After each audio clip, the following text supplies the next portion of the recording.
الحمد لله وكفى وسلام على عباده الذين اصطفى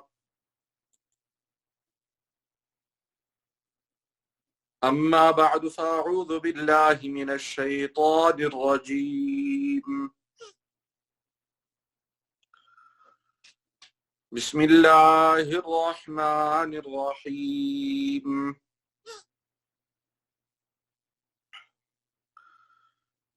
ربنا وبعث فيهم رسولا منهم يتلو عليهم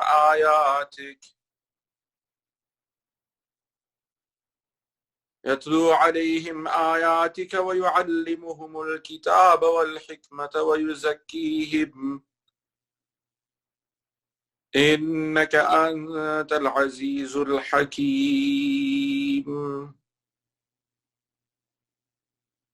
صدق الله العظيم.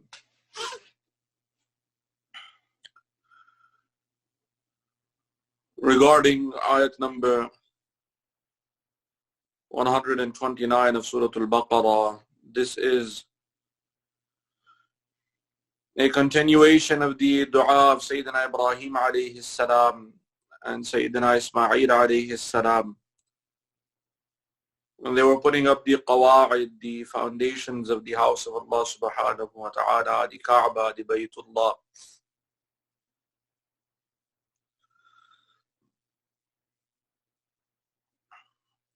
Allah subhanahu wa ta'ala mentions the detailed dua.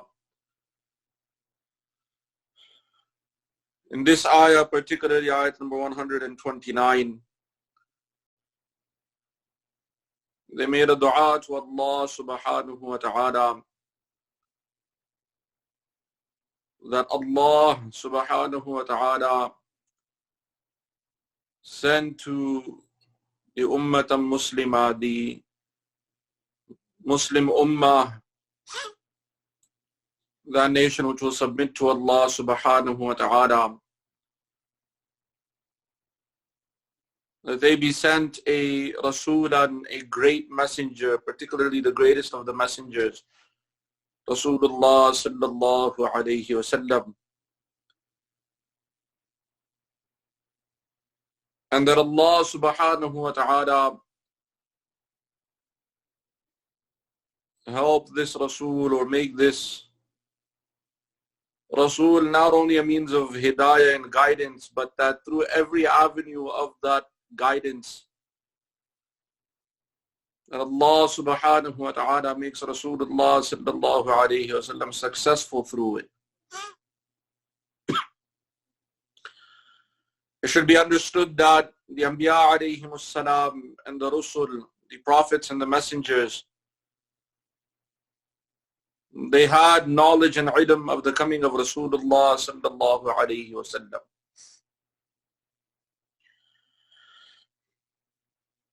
And this ilm was given to them first before they were sent to this dunya, they were sent to this world. In alam arwah, in the realm of souls, Allah subhanahu wa ta'ala, He had two meetings with mankind. One was a meeting with all of humanity in which a covenant was taken from all of mankind. A mithaq, a covenant was made with mankind, that they would accept Allah subhanahu wa ta'ala as their Rabb. This is known as mithaq amma, the covenant that was for the whole of humanity. The details of that mithaq, the details of that covenant or that meeting, Allah subhanahu wa ta'ala has mentioned in Surah Al-A'raf.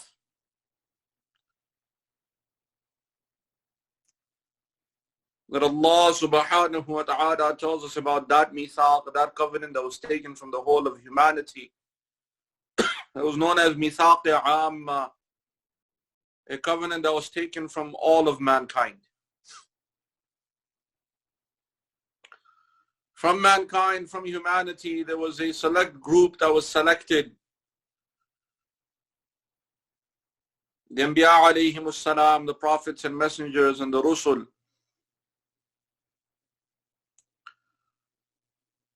They were taken, and a more particular covenant was taken from them.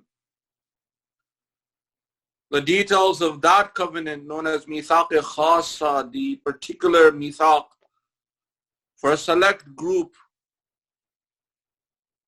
a particular covenant for a select group, that was mentioned, and that is mentioned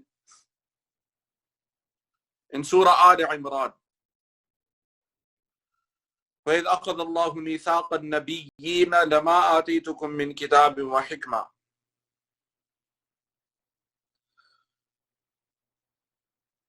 That important was the time when Allah subhanahu wa ta'ala took a covenant from Nabiyyin, from all of the prophets. That when Allah subhanahu wa ta'ala will send them a revelation and wisdom, a way of life, a sunnah. That is what is referred to as wisdom. ثُمَّ جَاءَكُمْ رَسُولٌ مُصَدِّقٌ لِمَا مَعَكُمْ. Then when there comes to you the greatest of messengers, who will confirm what has been given to you, who will authenticate and confirm the revelation that you are given. So when this great messenger comes, لَتُؤْمِنُنَّ بِهِ وَلَتَنْصُرُنَّ, that you must definitely believe in him, and you must definitely help him and give him assistance. قَالَ أَقْرَرْتُمْ وَأَخَذْتُمْ عَلَى ذَلِكُمْ إِصْرِي. So the Anbiya alayhimus salam, they were given this option. The prophets and messengers, they were told that take this covenant, accept it, and hold on to it very firmly. So all of the Anbiya alayhimus salam, all of the prophets and the Rusul, the messengers, all of them accepted this covenant. قَالُوا أَقْرَرْنَا. So all of them accepted that covenant. So all of the Anbiya alayhimus salam, the prophets, and all of the Rusul and messengers, they also believed in Rasulullah sallallahu alayhi wasallam, even though they came before him. They were given ilm and knowledge about Rasulullah sallallahu alayhi wasallam, and they were given ilm and knowledge about this ummah, about us Muslims. Sometimes even we don't realize what value we have been given. What a privilege Allah subhanahu wa ta'ala has given to us, that he has given us this beautiful deen of Islam, that he has accepted us from the ummah of Rasulullah sallallahu alayhi wasallam. We don't even realize this great privilege. There are numerous narrations about the Anbiya alayhimus salam confirming their belief in Rasulullah sallallahu alayhi wasallam. And many of these privileges that we don't even realize are a privilege, they were not given to the nations of the past. There are numerous narrations related to the vast privileges that are given to us, the ummah of Rasulullah sallallahu alayhi wasallam. One of the narrations mentions Sayyidina Musa alayhi salam. It's a lengthy hadith. Sayyidina Musa alayhi salam, he asked Allah subhanahu wa ta'ala that tell me about the greatest of your messengers. So Allah subhanahu wa ta'ala mentioned some of the sifat of Rasulullah sallallahu alayhi wasallam. And Sayyidina Musa alayhi salam, he asked that tell me about the ummah, tell me about his ummah. So Allah subhanahu wa ta'ala, he mentioned that there will be a nation that will come. The average lifespan will be 70, 60, 70, 80 years. They will be sincere in their ibadah. There will be select amongst them that will be given very, very great privilege. So Sayyidina Musa alayhi salam, he said that my ummah, the Bani Israel, they also do ibadah, they're also righteous.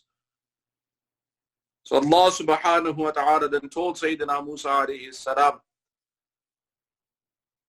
that this ummat, when they will eat food, they will say Bismillah and they will consume food.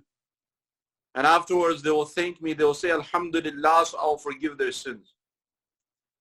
This ummah, when they sleep in the sunnah of their Nabi, following the sunnah of their Nabi, so I will forgive them. This ummah, when they wake up and they'll say Alhamdulillah, they'll praise me, so I will forgive them and I will reward them.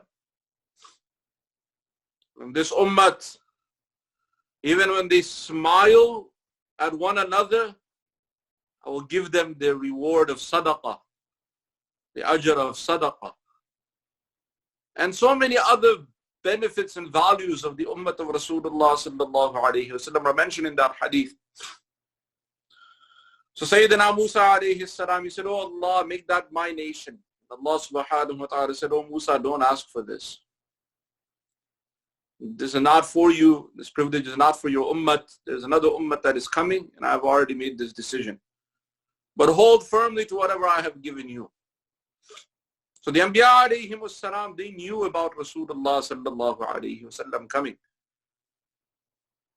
So Sayyidina Ibrahim alayhi salam and Sayyidina Ismail alayhi salam, look at the wisdom in their dua, that they were saying, oh Allah, we know that we may not be, or you may not make us that great Nabi, or that great messenger. But oh Allah, from our progeny, from our children and our progeny, send that great messenger.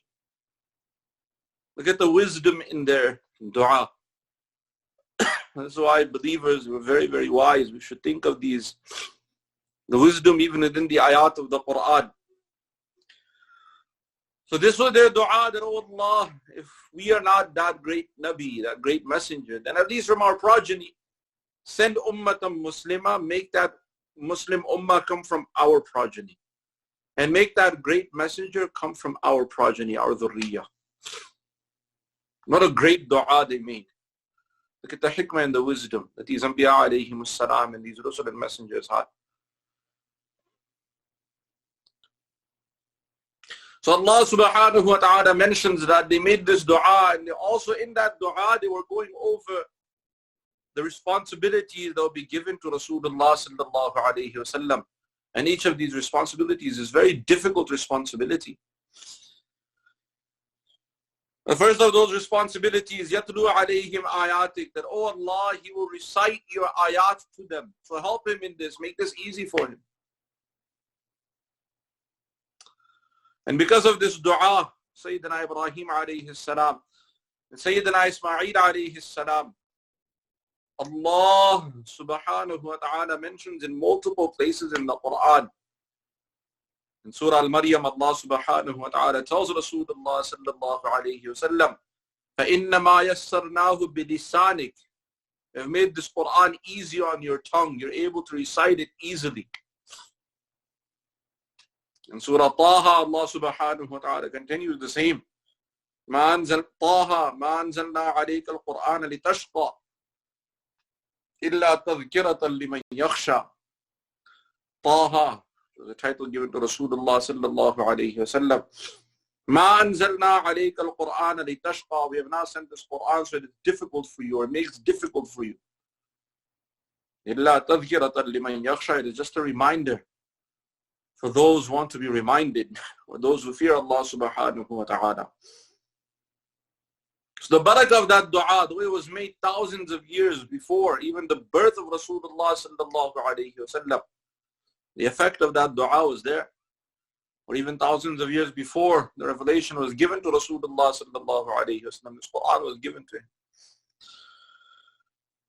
So this responsibility was given to Rasulullah sallallahu alayhi wa sallam, the tilawat of the Quran.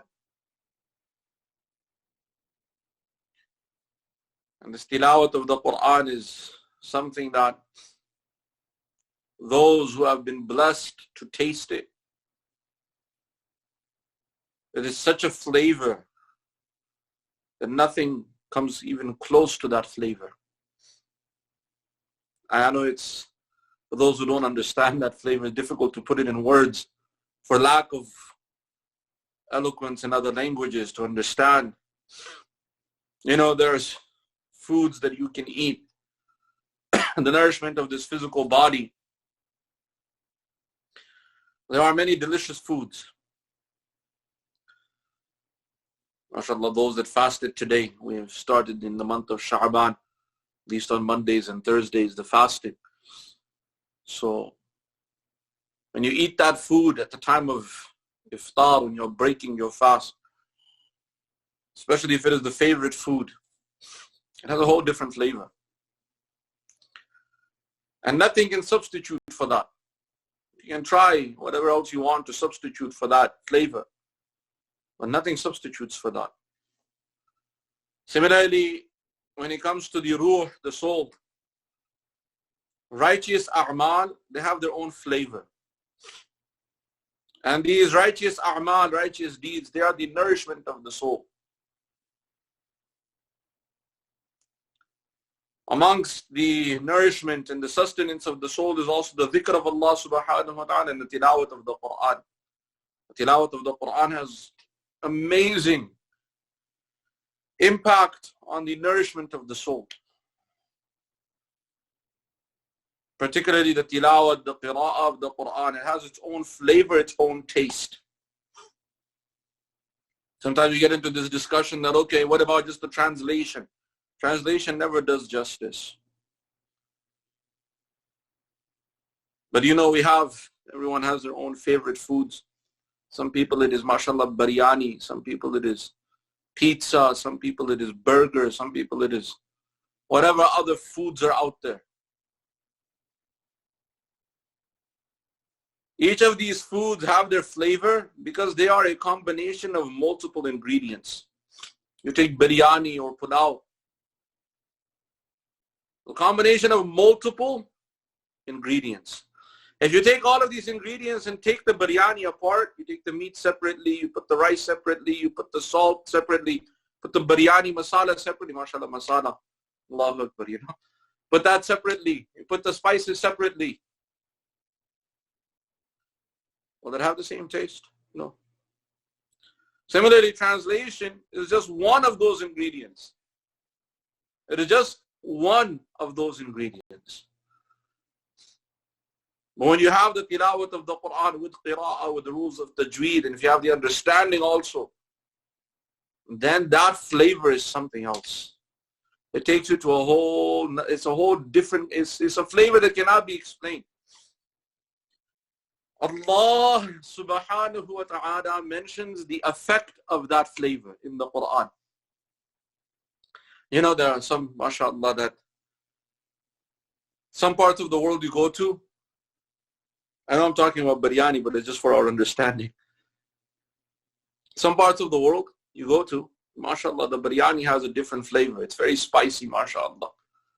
And those who are not used to spices, when they're given that biryani, especially if they have developed a flavor for it, so you'll see the effect of the biryani on them, but they will not stop eating,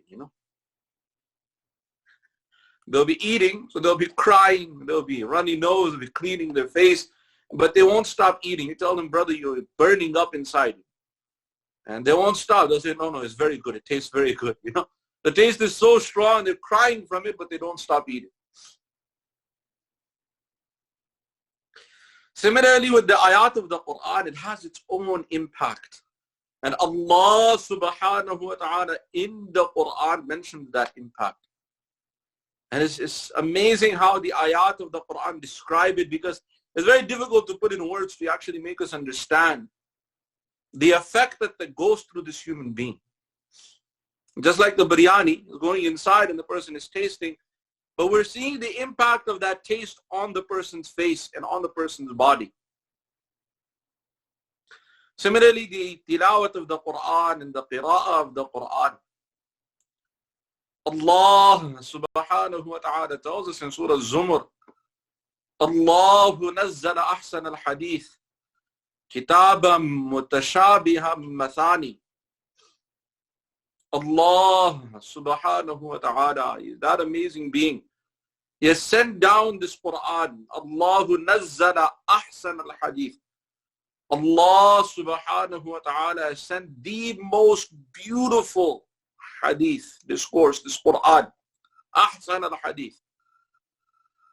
Kitaban, the greatest of books. Mutashabiham mathani. Mutashabiham mathani. The Quran, where the ayat of the Quran are very similar to one another. Different places you find mutashabihat, where the ayat are very close to one another. Slight differences, but their meaning unbelievably amazing. Allah subhanahu wa ta'ala then says, تَقْشَعِرُّ مِنْهُ جُلُودُ الَّذِينَ يَخْشَوْنَ رَبَّهُم. Now these are experiences that are only, for many of us, they're just words because we haven't experienced it. You know, there's some things you can only experience. You can try to explain. What is amazing with Allah subhanahu wa ta'ala is that He is explaining for us. Allah subhanahu wa ta'ala is explaining for us the effect of those particular, or that particular impact that the Quran has on people. But these are experiences. Yet in words you can try to describe. But the reality is that you can only experience these things. So Allah subhanahu wa ta'ala in the most eloquent manner, He explains the impact that the Quran has that you will see on a person. Allah subhanahu wa ta'ala tells us, تَقْشَعِرُّ مِنْهُ جُلُودُ الَّذِينَ يَخْشَوْنَ رَبَّهُم. That the very skin, the julud, the skin of the believers, they will tremble. تَقْشَعِرُّ مِنْهُ جُلُودُ الَّذِينَ يَخْشَوْنَ رَبَّهُم. There'll be a kind of trembling that will go through the skin of the believers when they read the Quran or they hear the Quran. And when this Quran takes impact, that impact happens in the skin, it starts from the skin. Unbelievable kind of feeling, kind of, the skin has its own, it just starts. All the hair stands up. This kind of chill goes through the skin. You can't even say, I can't even explain it. Just kind of shiver and tremor goes through the whole body. Julud, the skin covers the whole body effect. ثُمَّ تَلِينُ جُلُودُهُمْ وَقُلُوبُهُمْ إِلَىٰ ذِكْرِ اللَّهِ. Allah subhanahu wa ta'ala says that then you will find these, ثُمَّ تَلِينُ جُلُودُهُمْ, then you will find the skin and the hearts of the believers doing the dhikr of Allah subhanahu wa ta'ala. And again, it's just experience. What this means is difficult to put in words or to explain. But from the exterior to the interior, from the most exterior form of this human being, the skin, to the most interior part, the heart. What can be more interior than the heart? This is where our passions are, our feelings are, this is where our understandings are, all these things from exterior to interior, everything within this human being, it starts doing the dhikr of Allah subhanahu wa ta'ala. And that is a system of khushu', a system of unbelievable kind of devotion. And that is why you find those that have been blessed with that feeling or with that condition, you'll find that they'll be in tears. You'll be wondering why they're even crying. Even they cannot tell you why they're crying. They'll tell you the meaning is this.